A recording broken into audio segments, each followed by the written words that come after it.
Hey, welcome to The Explainer. Today we are diving into a question that really it affects all of us.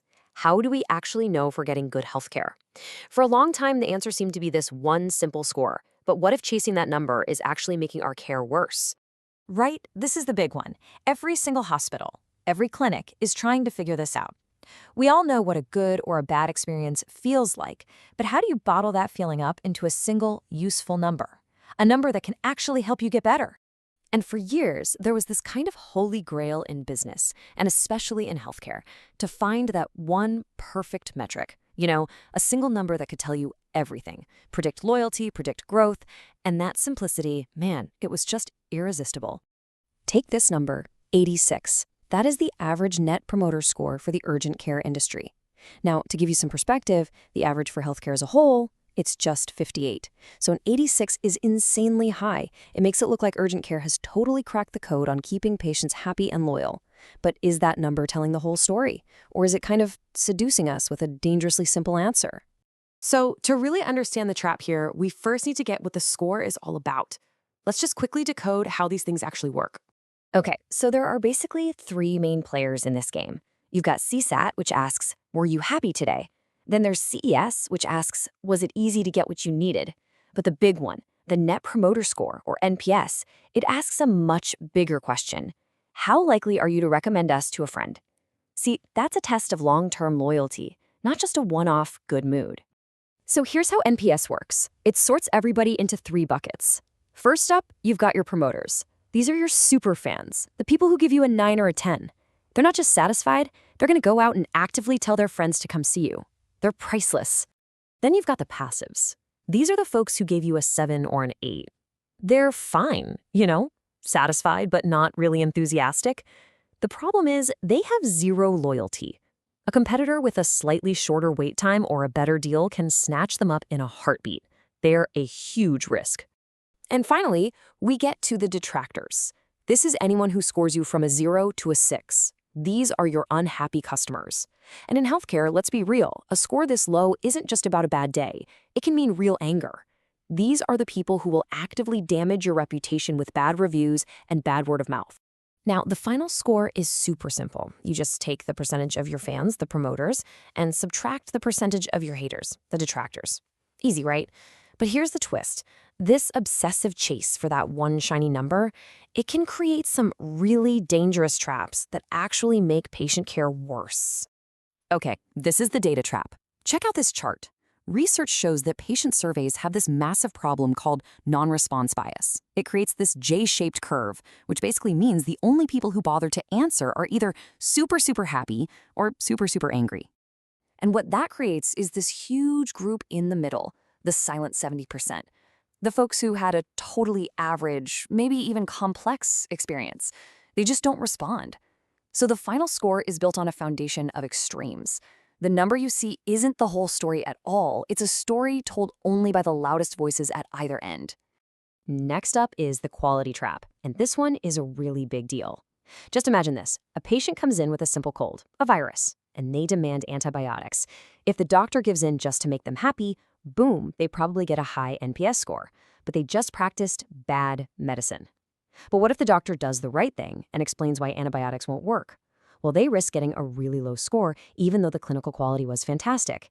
Chasing that score can literally push doctors to make the wrong medical decisions. And if you think that's just some small hypothetical problem, get this. This is the absolutely staggering range of antibiotic prescription rates among different doctors for the exact same kinds of respiratory infections. A doctor with a super high NPS score might not be a great doctor. They might just be the one caving and prescribing antibiotics 94% of the time, which is terrible for public health. The pressure to get a good score can seriously compromise a doctor's integrity. And all of that leads us right into the gaming trap. I mean, it's human nature, right? When a single number is tied to your job performance or your bonus, people are going to find ways to cheat it. A really common trick is to have a doctor pop their head into the triage area to see a patient. Why? Just to stop the official wait time clock. Then the patient ends up waiting even longer in the exam room. The metric looks great, but the actual patient experience just got worse. So if chasing the score is a trap, what's the answer? How do we actually measure what matters without creating all these awful side effects? Well, it takes a pretty fundamental shift in how we look at the whole thing. And the answer is right here. It's not about which metric you pick. What matters is how you use the feedback to drive real change. The number itself isn't the goal. It can't be. It's just a signal, a starting point for a much more important conversation. Yeah, think of the score as just the tip of the iceberg. It tells you what happened. But the real story, the why, is hidden right below the surface. The real gold is in the comments, the stories, the context that patients give you. That's where you find the stuff that can actually change things for the better. And hey, this isn't just some nice-sounding theory. Let's look at an amazing real-world example from United Regional Healthcare System down in Texas.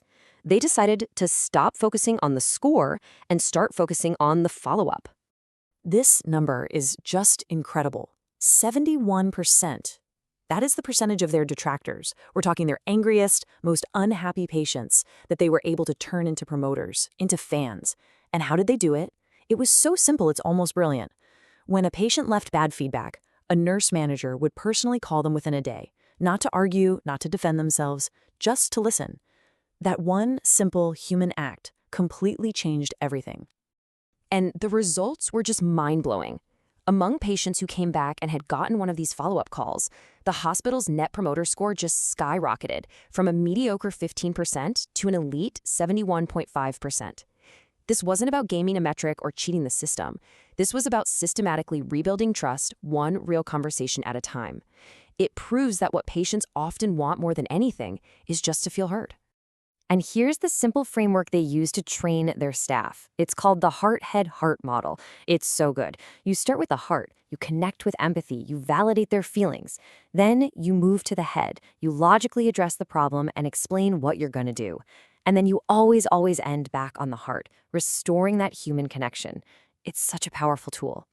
Which brings us to the biggest takeaway of all, really. A score, whether it's NPS or anything else, should never be treated like a final grade on a report card. It's not the end of the story. It is a call to action. It's an alarm bell telling you that a conversation needs to happen. And that kind of brings the whole question back to us, as patients. We're all part of this loop. It's easy to tap a number on a screen, but it's the story behind that number that has the real power to change things. So the next time you're asked to rate your experience, don't just give a number. Give them the one piece of data that can't be gained, can't be misinterpreted, your voice.